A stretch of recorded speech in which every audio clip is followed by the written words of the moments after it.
Hey Captains, this is Karandar. Today, I want to thank a clanmate of mine for sharing this Yamato replay with us all. So thank you, Asgard. It's a really strong Yamato game where he holds a very difficult flank during a cyclone, manages to rack up over 320,000 in damage in a mostly tier 10 match. It's a really good example demonstrating how important patience can be. Now starting this match up, one of the first things I notice is that Asgard's not using premium consumables in this fight. Now that's hardcore. Most of you already know, but for those who don't, the difference between normal and premium consumables is a 33% faster recharge. So in this case, the reload times for damage control and repair party would drop from 120 seconds to 80 seconds, which can give you a lot more survivability, along with the additional repair party charge for more health. It's good to see him using a very large minimap. I see the ship names and a good amount of details as well, and that's a great practice to help situational awareness.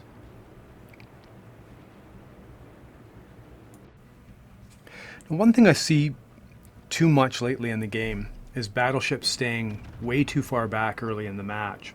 That not only diminishes your threat to the enemy, but more importantly, it reduces your effectiveness in supporting your team.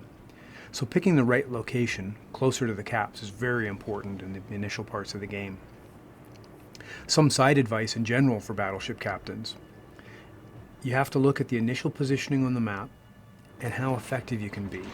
For example, especially at lower tiers with the shorter gun ranges, if you push, say, to the left flank and it only has 2 enemies, you quickly sink them, you can find yourself out of the fight for most of the remainder of the match while you're repositioning.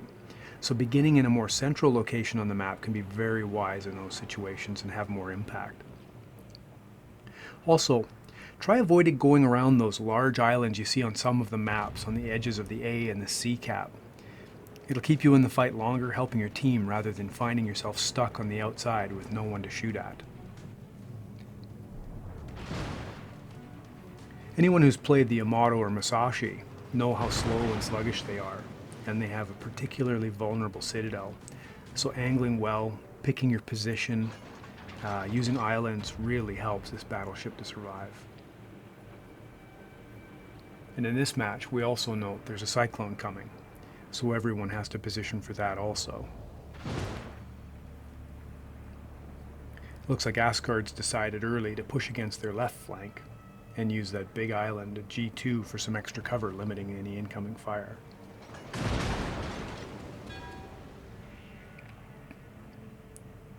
That enemy key just keeps stubbornly pushing down the middle, and it's actually good to see that he's getting punished for that.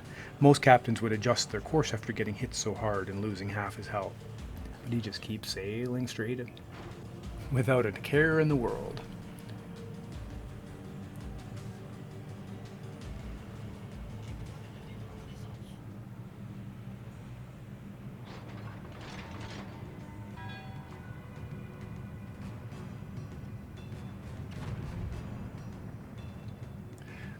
In a case like that where the key went dark, one thing to remember is that target lock that gives the shells a little more accuracy. It does hang on for an extra second or two, so don't be afraid to pull the trigger. That can, rather than not firing, is take the shot.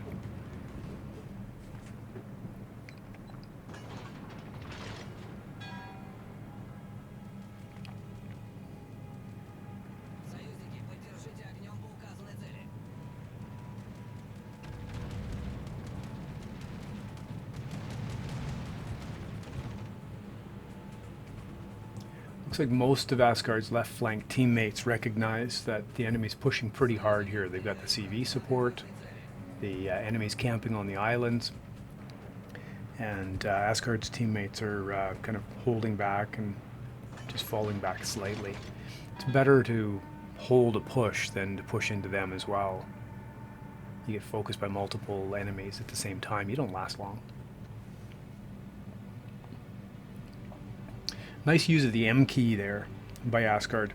Take a quick look at the key. This can help you get a more accurate shot over the island, knowing what direction exactly the enemy is traveling at. And for any that aren't aware, what he's done here is quickly double tapping the M key. M normally opens the overview map, but if you hit it a second time quickly enough, you see your viewing angle change just a little bit like that, similar to when you're launching a spotter plane. Of course, you could have used a spotter, but it's always good to save the consumable for as long as we can.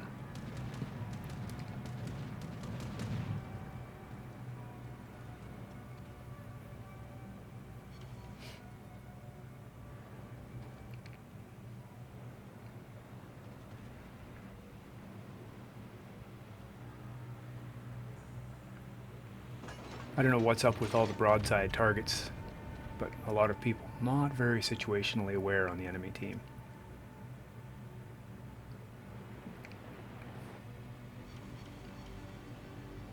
And that's a very lucky Thunderer.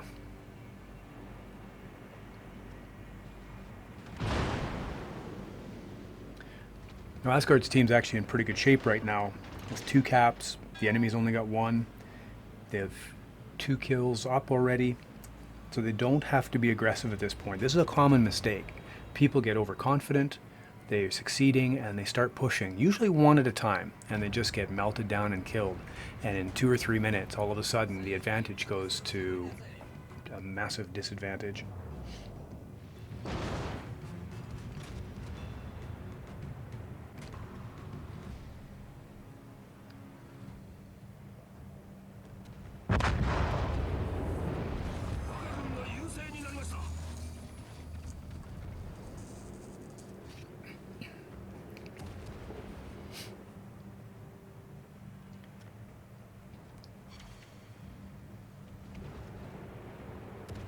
Most of the enemy on this flank's pretty entrenched around the islands, angled well, so it makes it difficult. But when you do get the opportunity, don't be afraid to switch targets.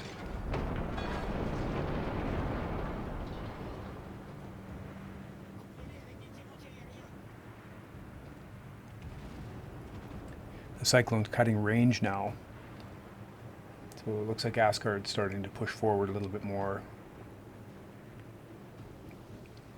That's never a bad idea. Helps slow down the enemy, share the incoming damage a little bit. Still using that island.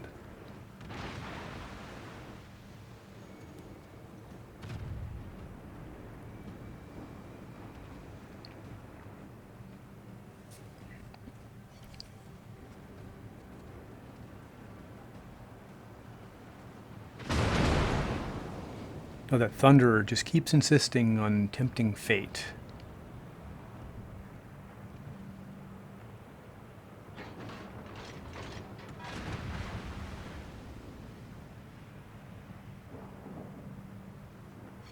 This time he pays. And that's over 144,000 damage just 9 minutes into the game.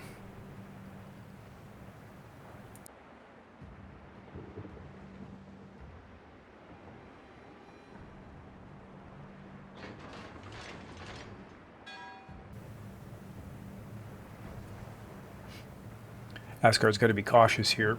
A lot of his teammates have backed off. He's got a couple that are still holding pretty aggressively here.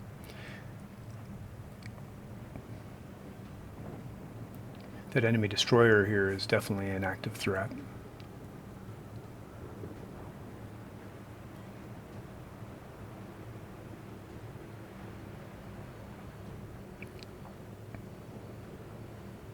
Repositioning close to the island with that destroyer here is probably not a bad idea either. At least part of your side is covered by the island to help protect against torpedoes. Sometimes in cases like this too, as you're coming to the edge of an island like this, hitting intentionally or brushing an island to slow you down, that can save you rather than pushing forward if there's an enemy on the other side of the island, or in this case with the destroyer there could be torpedoes coming, so you can start backing up and maybe you can avoid a few or all of them. Obviously cyclones make a match more challenging, especially for battleship commanders, not being entirely sure where the enemy is. One thing during cyclones, if you can hold a line or push forward together with a teammate, when you're side by side, moving forward together at about the same rate, this can be very effective increasing your damage together during these reduced visibility periods.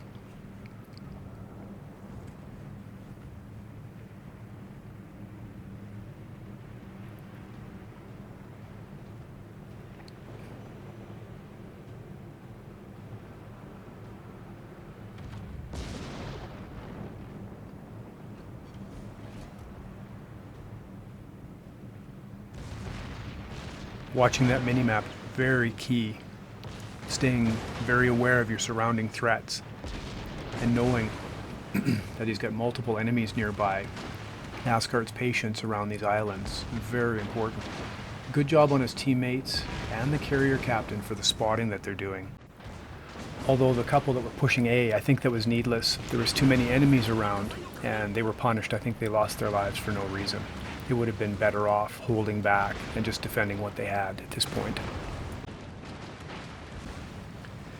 Facing a battleship one-on-one is one thing, but when you face two like this, that becomes a whole new threat level.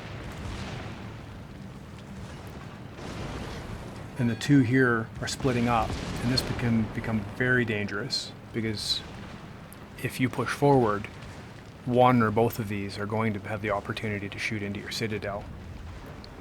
So backing up is very wise. Also, backing up keeps a little more distance so they can't get the idea to just simply ram you.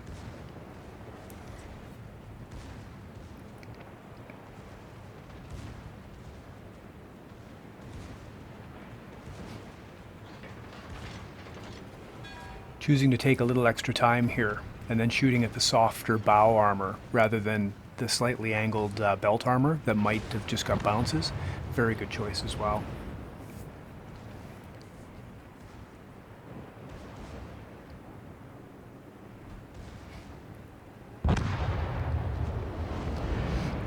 Now at this moment in the game, Asgard's team is up on points, but they're down a ship. And with so many enemies pretty much right on top of Asgard, if he makes a mistake here, the enemy can easily still steal the victory. Again, the friendly CV has done an excellent job of spotting and keeping that minimap refreshed for Asgard. So even with the reduced visibility, at least he knows where they are on that minimap.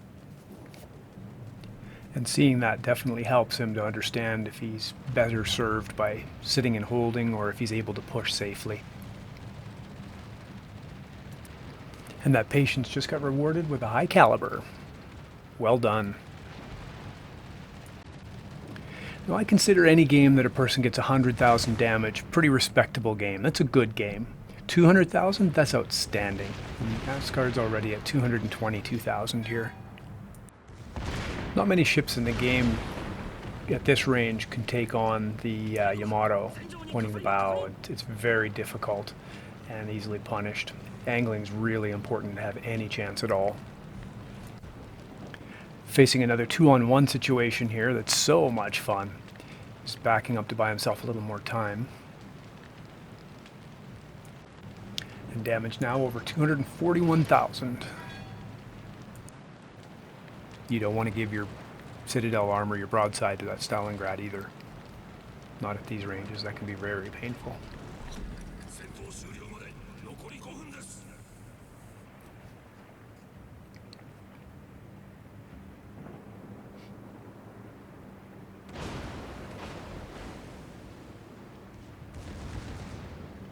Seeing that he's getting pushed, he pushes forward as well. And it was a great decision here to switch his target from the Conqueror to the Stalingrad to finish off the Stalingrad.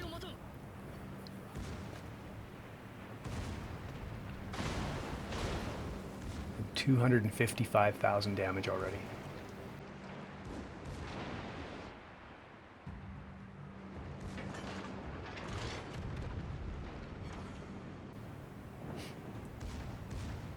$285,000.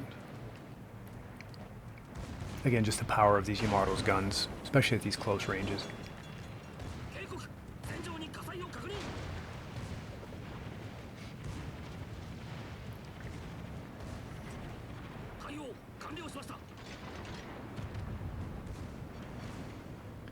Asgard's team here is still down a ship.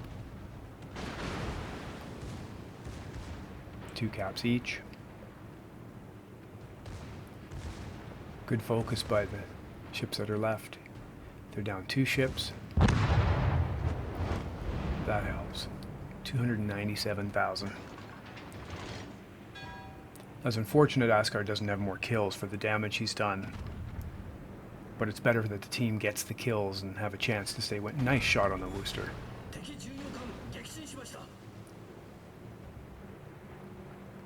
312,000.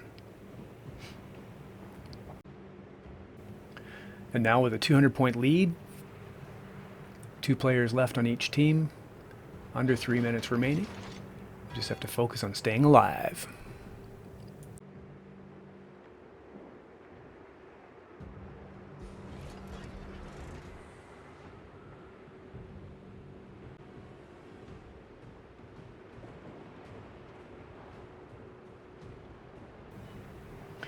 And there's the Zal.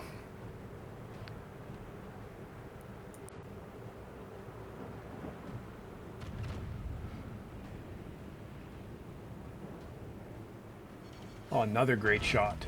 Confederate for that. Now I cut the last 2 minutes of this match out as it was just the enemy CV harassing Asgard, but he did survive right to the end, and his team won on points. Asgard held his flank better than most in a very good game. Confederate, high caliber, and dreadnought. Over 320,000 damage with 8 Citadel hits and 3 ships sunk in the end. Well done, Asgard, and thanks for the replay. And thank you all for watching. Please like, subscribe, and until the next, good hunting.